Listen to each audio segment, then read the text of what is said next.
এমনি এমনি বানাই নাই রে মানুষ।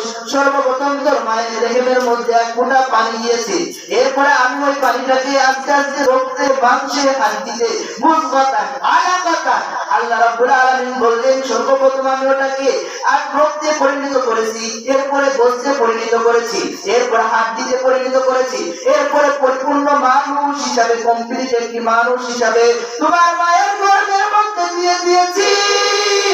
আর ওই তোমার মা 9 মাস 10 দিন তোমাকে গর্ভে রাখছে। তোমার মায়ের গর্ভে আমি কেমনে রাখছি জানো নি? তোমার মায়ের গর্ভে আমি কিভাবে জীবিত রাখছি জানো নি? আল্লাহ রাব্বুল আলামিন তোমার নবীকে মায়ের নবীর সাথে মিলা দিয়েছে।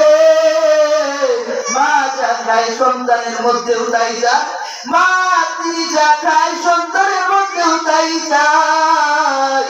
আল্লাহ রাব্বুল আলামিন এই সিস্টেম অনুযায়ী মা ভালো মন্দ খায়, সন্তান ভালো মন্দ খায়, পেটের মধ্যে এভাবে রাখছে। 9 মাস 10 দিন যখন হয়ে গেছে আল্লাহ রাব্বুল আলামিনের হুকুম হয়েছে দুনিয়ার মধ্যে আসতে হবে, তোকে দুনিয়ার মধ্যে আসতে হবে। আল্লাহ রাব্বুল আলামিন ফেরেশতাদেরকে বলে, ও আমার ফেরেশতারা অমুক জায়গায় যাও, অমুক মায়ের আজকে সন্তান ডেলিভারি দেবে। আল্লাহ রাব্বুল আলামিন ফেরেশতাদের মাধ্যমে তোমাকে তোমার মায়ের মাধ্যমে তোমার দুনিয়ার মধ্যে আসালে এই শুধু আসাই কিন্তু করেন নাই। দুনিয়ার মধ্যে তাকায় দেখো এমন ব্যক্তি জন্মগ্রহণ করে যারা জন্মন্ত আসেনি, যারা শুরু থেকে এই পৃথিবীটাকে দেখতে পায় না, এমন ব্যক্তি আছে বিকলাঙ্গ, হাঁটতে পারে না, চলতে পারে না, এমন ব্যক্তি আছে কথা বলতে পারে না। কিন্তু আল্লাহ রাব্বুল আলামিন এই সমস্ত প্রকারের আওয়াজ থেকে, সমস্ত প্রকারের এই খারাপিত্ব থেকে আল্লাহ রাব্বুল আলামিন তোমাকে একটি পরিপূর্ণ মানুষ বানাইছে, আমাকে একটি পরিপূর্ণ মানুষ বানাইছে। এই মানুষ আমি কথা বলতে পারি, তুমি দেখতে পারো, তুমি চলতে পারো, কথা বলতে পারো, হাঁটতে পারো, শুনতে পারো, নাক দিয়ে তুমি ঘ্রাণ দিতে পারো, মুখ দিয়ে কথা বলতে পারো, খাদ্য খাবার খাইতে পারো। এই পরিপূর্ণ মানুষ বানাইছেন কে? জোরে বলেন কে বানাইছে? আমার আল্লাহ। আমার আল্লাহ যদি চাইতেন তাদের মতো তোমাকে বিকলাঙ্গ বানাইতে পারতেন, পারতেন কিনা? আল্লাহ যদি চাইতেন তোমাকে তাদের মতন জন্মন্ত বানাইতে পারতেন। এই এমন মন্ত্র বানাইতো। কত অন্ধ ব্যক্তি আছে বলে হুজুর দোয়া করবেন, দুনিয়ার মুখটা দেখতে পাই না, দুনিয়ার মুখটা দেখতে পাই না, দুনিয়াটা কেমন। যে মা তাকে এতদিন ধরে গর্ভে রাখলেন সেই মায়ের চেহারাটাও দেখতে পাই না।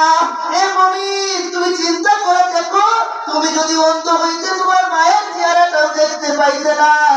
তোমার বাপ এত কষ্ট করে তোমাকে লালন পালন করলো, খাবার খাওয়াইলো, ওই বাবাকেও দেখতে পাইতে না। এই দুনিয়ার দুনিয়ার যে চাকচিক্য, এই সব কিছু তুমি দেখতে পাইতে না। আল্লাহ রাব্বুল আলামিন তোমাকে কত সুন্দর চোখ দান করলেন, আল্লাহ রাব্বুল আলামিন তোমাকে কত সুন্দর পা দান করলেন, আল্লাহ রাব্বুল আলামিন তোমাকে কত সুন্দর হাত দান করলেন। শুধু তাই নয়, আল্লাহ রাব্বুল আলামিন তোমার মেধা মস্তিষ্ককে এত সুন্দর রাখছে, তোমাকে কথা বললে তুমি বসো, তোমাকে কথা বললে তুমি ব্রেন দিয়ে সেটা খাটায় কাজ সঠিকভাবে করতে পারো। কিন্তু দুনিয়ার মধ্যে এমন মানুষ আছে, টাকা দেখো, যারা কিছুই বোঝে না, পাগল। এক কথায় কি বলা হয় আমাদের দেশে? কি বলে? পাগল, যাদের মাথা ঠিক নাই, মেন্টাল।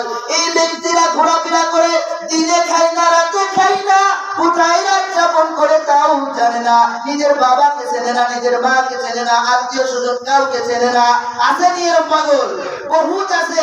রাস্তায় যান দেখেন ভিক্ষার থালা নিয়ে দাঁড়িয়ে থাকে, খাতে পারে না, বলে ভাই কিছু দেন, কিছু দেন, কিছু দেন। নিজের ভাইকেও চেনে না, নিজের বাবাকেও চেনে না।